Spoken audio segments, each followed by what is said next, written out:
est 13 h. Bonjour à tous. Merci de votre attention. Voici les titres à la une de l'actualité. Kouadio Konan-Bertin, candidat indépendant à l'élection présidentielle, reçu en audience par le président de la République Alassane Ouattara au palais présidentiel. Au cœur de leurs échanges, les grandes leçons à tirer au terme de ce scrutin pour une paix durable. En Côte d'Ivoire, on en parle en début de journal. Et la vie qui reprend tout doucement son cours normal après les tensions qui ont été observées dans les villes de Gagnoa et Saint-Fra pendant la période électorale. Le constat de nos reporters Charles Tatou et Kader Sogodougou à suivre également en milieu de journal.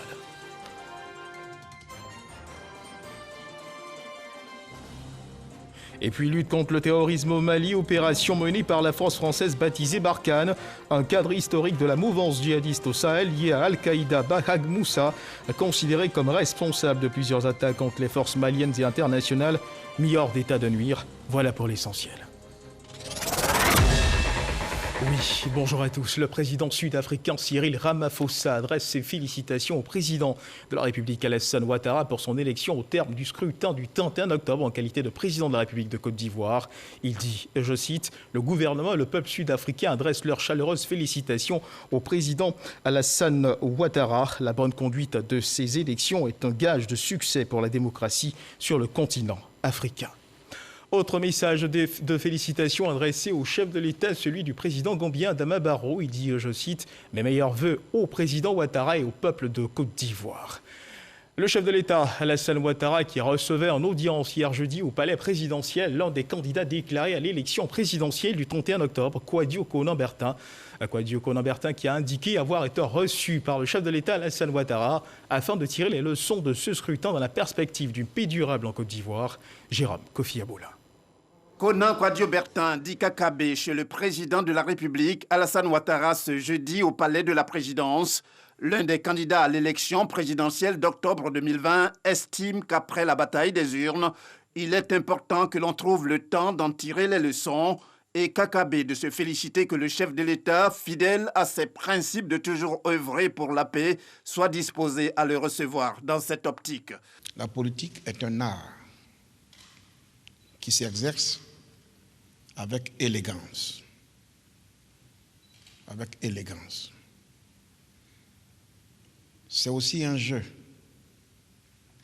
Et il n'y a pas de jeu au monde qui se solde par deux vainqueurs. Un match de football oppose toujours deux équipes à la fin des 90 minutes ou 120 minutes. Forcément, c'est une seule qui gagne.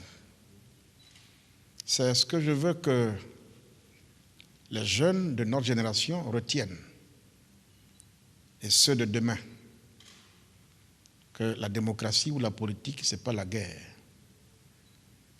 J'ai appelé pour féliciter le président Alassane Ouattara pour sa réélection. Aujourd'hui, nous nous retrouvons pour tirer les leçons de ce scrutin, mais beaucoup plus parce que j'ai écouté son message à la nation.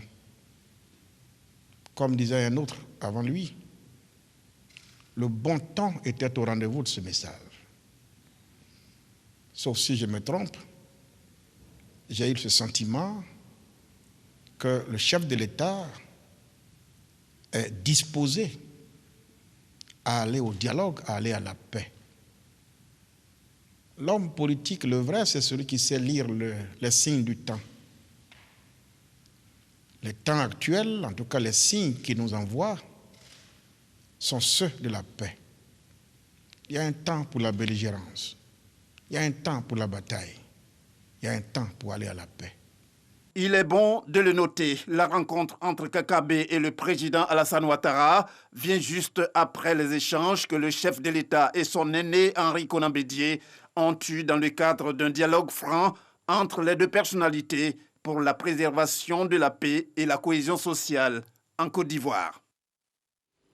Et le processus de décrispation qui est en marche après la rencontre entre le président de la République Alassane Ouattara et Kouadio Konan-Bertin d'IKKB, c'est le Premier ministre Ahmed Bakayoko qui a reçu hier jeudi dans l'après-midi à la primature Asso Adou et Danon Djedje, tous deux leaders politiques de l'opposition. Une rencontre qui participe de la volonté du gouvernement de créer un climat apaisé par la participation de tous les acteurs politiques.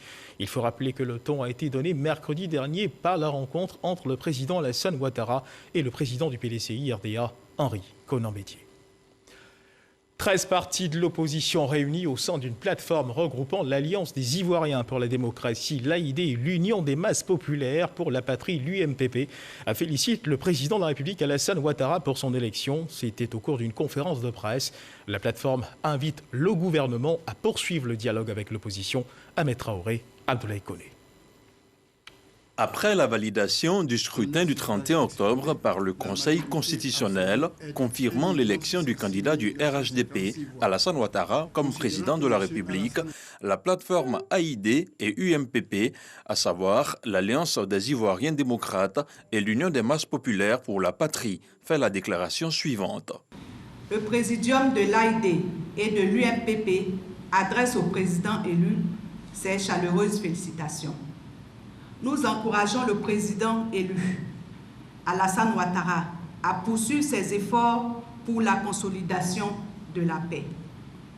L'AID et l'UMPP lancent un appel à tous les Ivoiriens pour qu'ils placent par-dessus tout la paix et la cohésion sociale et cherchent à résoudre tous les différends par le dialogue et les voies du droit.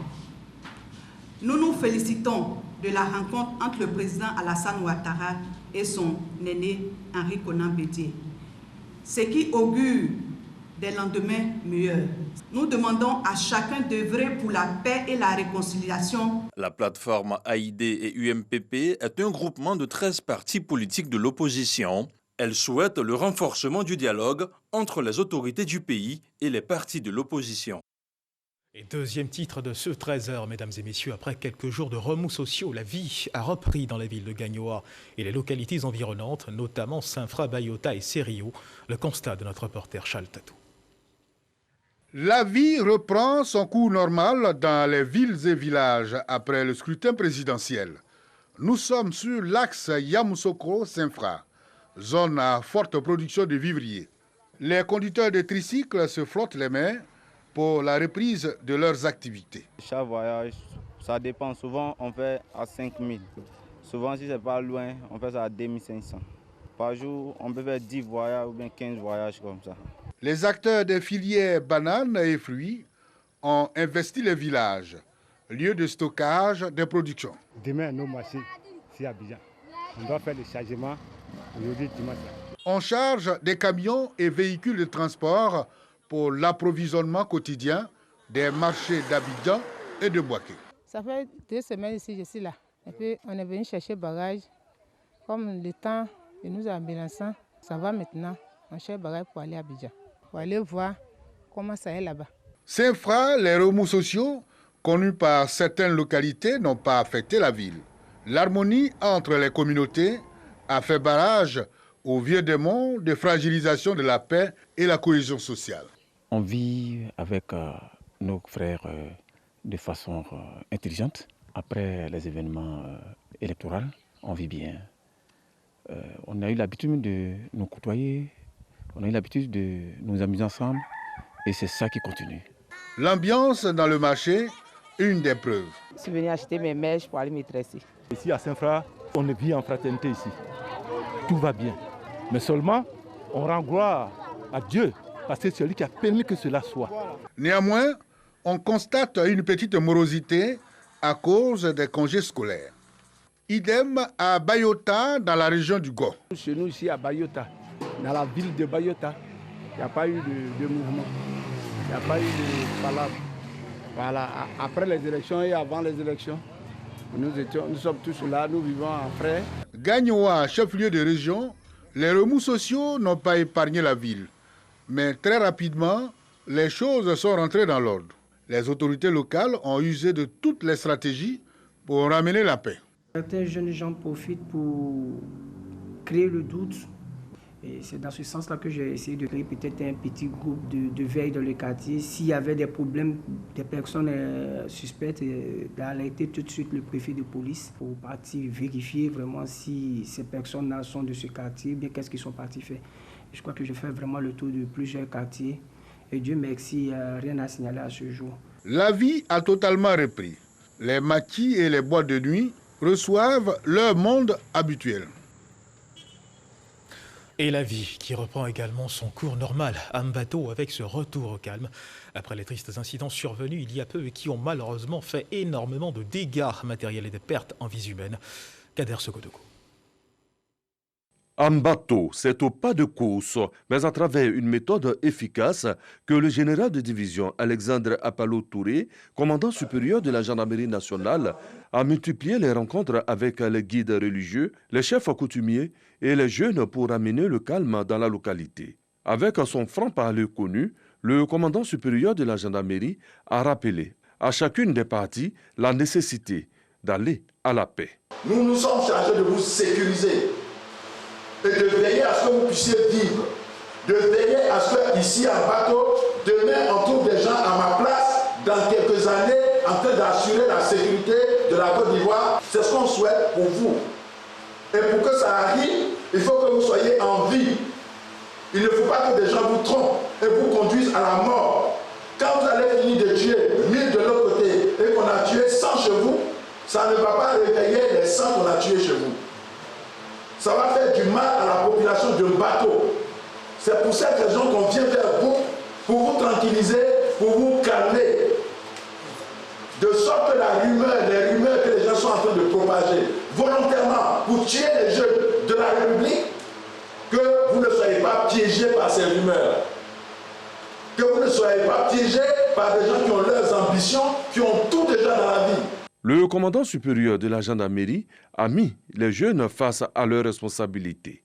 Au terme des différentes rencontres, un comité de veille présidé par le préfet du département a été mis en place pour restaurer et maintenir la confiance entre les différentes parties et surtout lutter contre les rumeurs. Conscient que rien ne peut se construire sans la paix et la sécurité, les différentes parties se sont engagées à œuvrer pour un retour au calme et au vivre ensemble. Mon général, nous vous remercions. Le message, très bien passé. Nous allons tirer des leçons. Nous, jeunesse de Mbato, nous jeunes de Mbato, nous voulons l'avenir de demain et pour nos enfants, nous nous engageons à ce qu'il y ait la paix et que la paix demeure toujours à Mbato. Nous nous engageons ici devant tout le monde et vous avez également notre parole.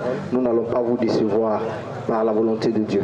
C'est en chantant l'hymne national de Côte d'Ivoire ensemble que les jeunes de Mbato veulent amener une autre image à travers la Côte d'Ivoire et le monde entier, celle d'une population de Mbato réconciliée, et cela pour toujours.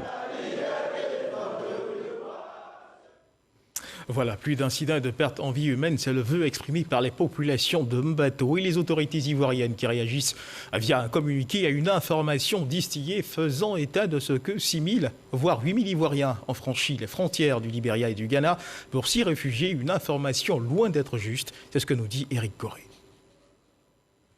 Le gouvernement ivoirien a appris à travers un communiqué de Mme Michel, haut-commissaire des droits de l'homme, et une conférence de presse animée à Genève par M. Barbare Baloch, porte-parole Afrique, Asie et Pacifique du Haut-Commissariat des Nations Unies pour les réfugiés, que plus de 6 000 ou 8 000 Ivoiriens ont franchi les frontières du Libéria, du Ghana, pour se retrouver comme réfugiés dans ces deux pays voisins. Une telle information est loin de refléter les réalités du terrain. Les autorités ivoiriennes ont enregistré par 2911 personnes, toutes nationalités confondues, en quête de sécurité par anticipation des conséquences de potentielles violences électorales. Le 2 novembre 2020, soit 48 heures seulement après l'élection présidentielle du 31 octobre 2020, 289 réfugiés au Ghana sont retournés en Côte d'Ivoire, ramenant le nombre à 2622. Depuis, les mouvements de retour se poursuivent. Dans tous les cas, quelle que soit leur importance démographique, dans chaque pays d'accueil, le gouvernement ivoirien prendra les mesures idoines pour assurer leur retour en toute sécurité et dans la dignité en Côte d'Ivoire. Fait à Abidjan le 12 novembre 2020. Professeur Mariatou Koné.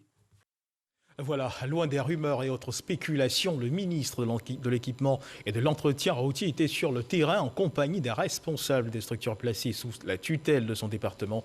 Amédée Kofi Kwaku a visité plusieurs chantiers. Le 4e pont, le pont de l'Indénié et celui de Cocody. Le ministre voulait apprécier l'état d'avancement des travaux.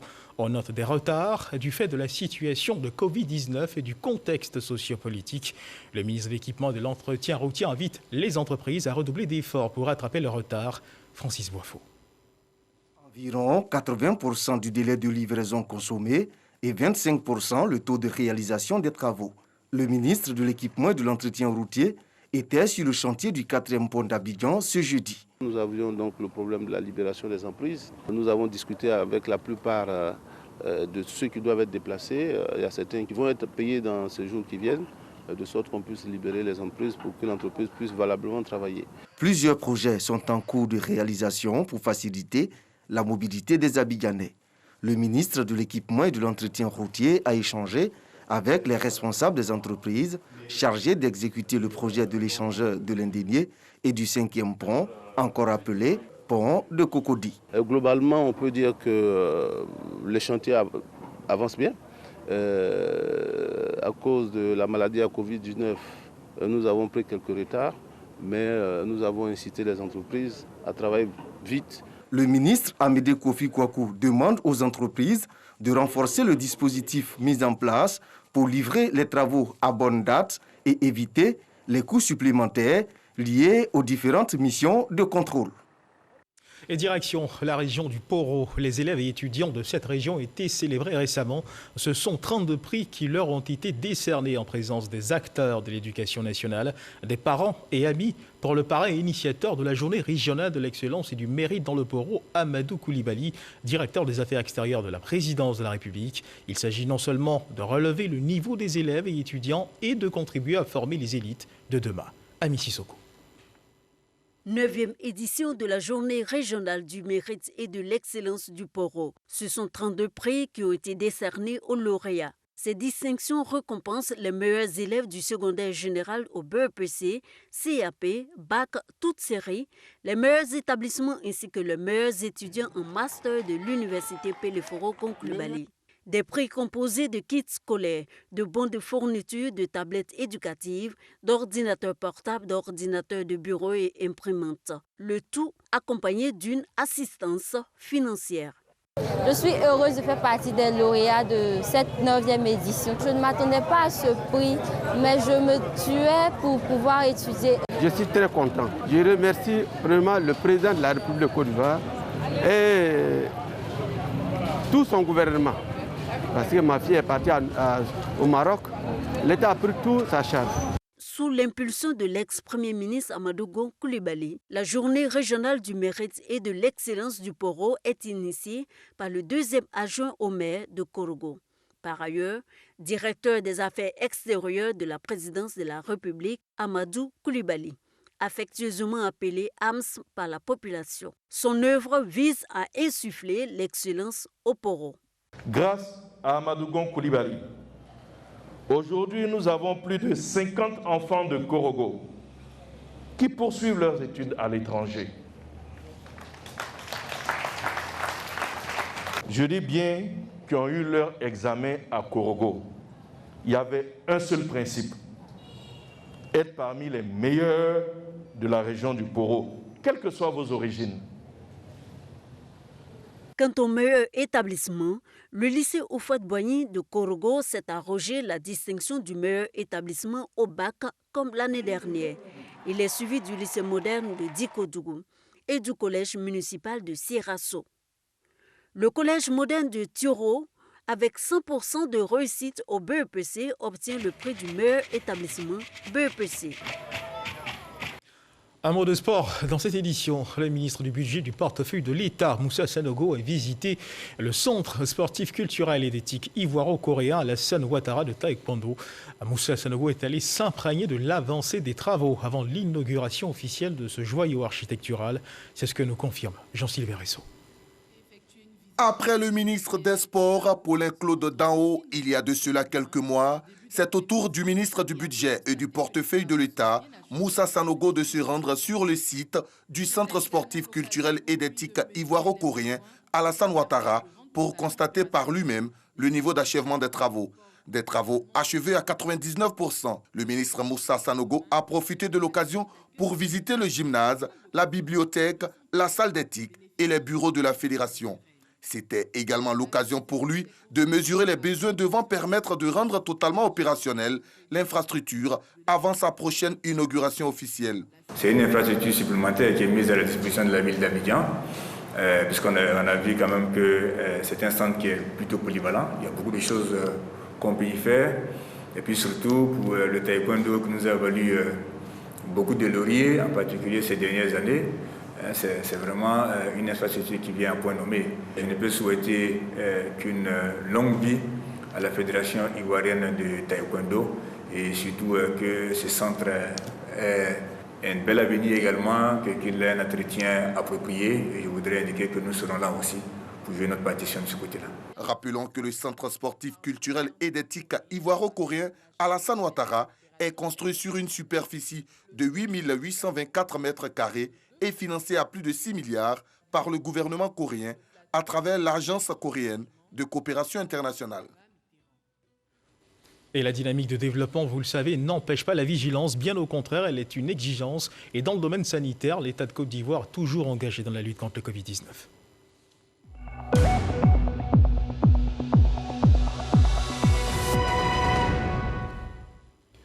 Les derniers chiffres enregistrés pour ce qui concerne l'évolution de la maladie de Covid-19 en Côte d'Ivoire se définissent comme suite à 27 nouveaux cas de Covid-19 sur 874 échantillons prélevés et 33,1% de cas positifs, 26 guéris et 0 décès. À la date du 12 novembre, la Côte d'Ivoire compte donc 20 882 cas confirmés, dont 20 584 personnes guéries, 127 décès et 171 cas actifs. Il faut donc redoubler de vigilance. La lutte contre la pandémie à coronavirus, nous le disions à l'instant, se poursuit. Et pour cette phase de réduction des cas de contamination, la Chine, à travers son ambassade en Côte d'Ivoire, vient de remettre au secrétariat d'État chargé de l'autonomisation des femmes 15 000 masques de protection. Un don destiné aux femmes du secteur du vivrier exerçant sur l'ensemble des marchés du district d'Abidjan. La remise de ces masques s'est déroulée dans les locaux de la mairie de Koumassi. Mamadou Kouassi. Malgré la baisse des cas journaliers de contamination à la Covid-19, la lutte se poursuit. Le gouvernement s'emploie à faire respecter les mesures barrières. Et les femmes, cibles vulnérables dans cette lutte commune, bénéficient de l'assistance du gouvernement. En plus de l'appui financier et matériel, le gouvernement veut faire davantage pour celles qui exercent dans le secteur du vivrier et du maraîcher. Elles bénéficient des kits sanitaires. Il y a des cache-nez, mais les cache-nez ne sont pas solides. Donc aujourd'hui, recevoir des cache-nez, vraiment, ça fait plaisir. Ça montre qu'il y a des gens qui pensent à nous. Ce sont 15 000 cache-nez qui sont offerts gracieusement par la République populaire de Chine, fruit du partenariat entre la Côte d'Ivoire et cet État asiatique. Un don rendu possible grâce à la contribution de ONU Femmes, engagée aux côtés des femmes ivoiriennes dans cette crise sanitaire.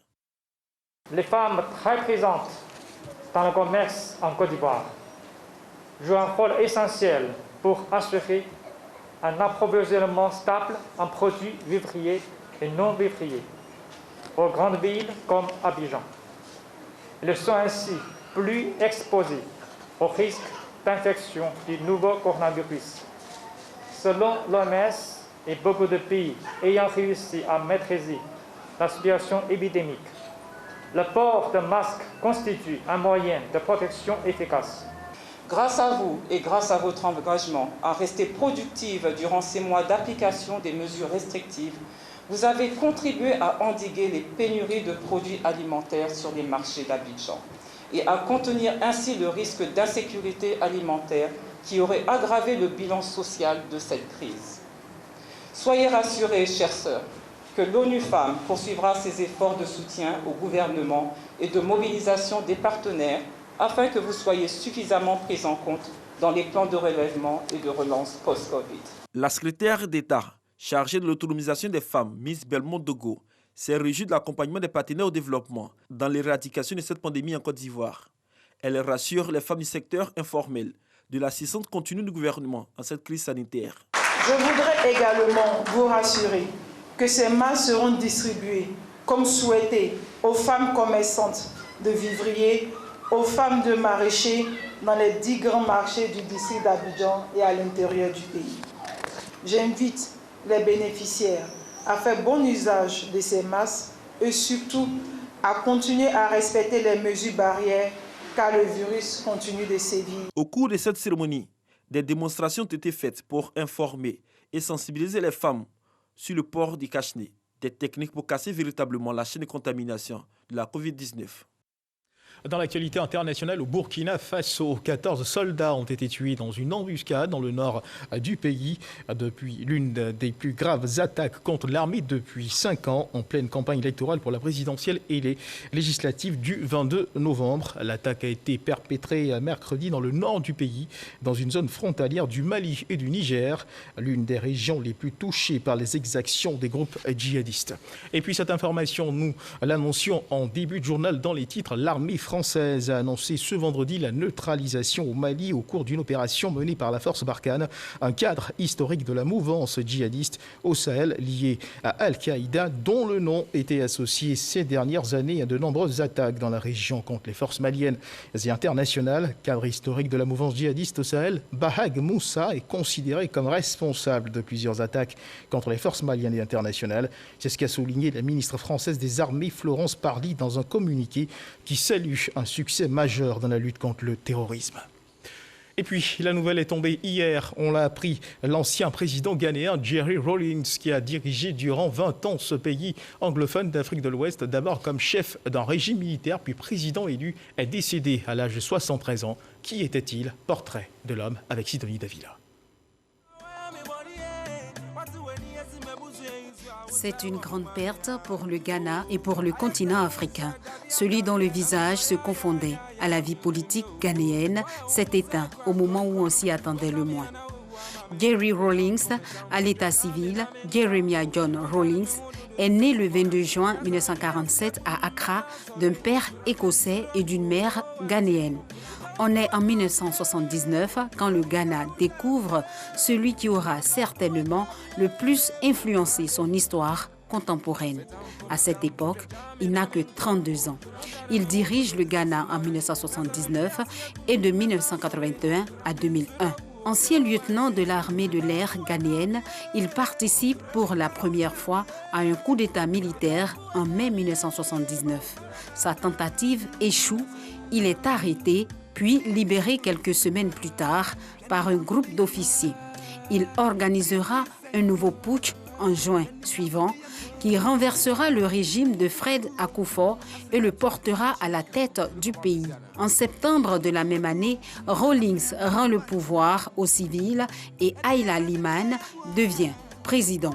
Mais quelques années plus tard, en décembre 1981, Rawlings reprend à nouveau les armes. Il renverse le régime de Lyman qu'il estime corrompu et prend la direction du Conseil provisoire de la Défense nationale. Durant sa gestion, Rawlings adopte une politique économique conservatrice éditée par le FMI et la Banque mondiale qui portera ses fruits sur l'économie ghanéenne. Elle affiche au début des années 1990 l'un des taux de croissance les plus élevés d'Afrique. Rawlings est élu président en 1992 et réélu en 1996. Il se retire en 2001, cédant la présidence à John Kufuor. Jerry Rawlings, âgé de 73 ans, a tiré sa révérence à l'hôpital de Korle-Bu dans la nuit du mercredi au jeudi, soit un mois après le décès de sa mère.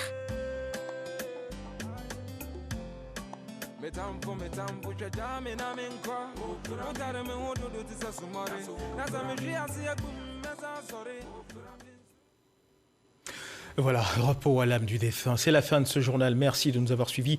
Je vous retrouve ce soir à 23h pour la dernière édition de cette journée. Dieu garde la Côte d'Ivoire.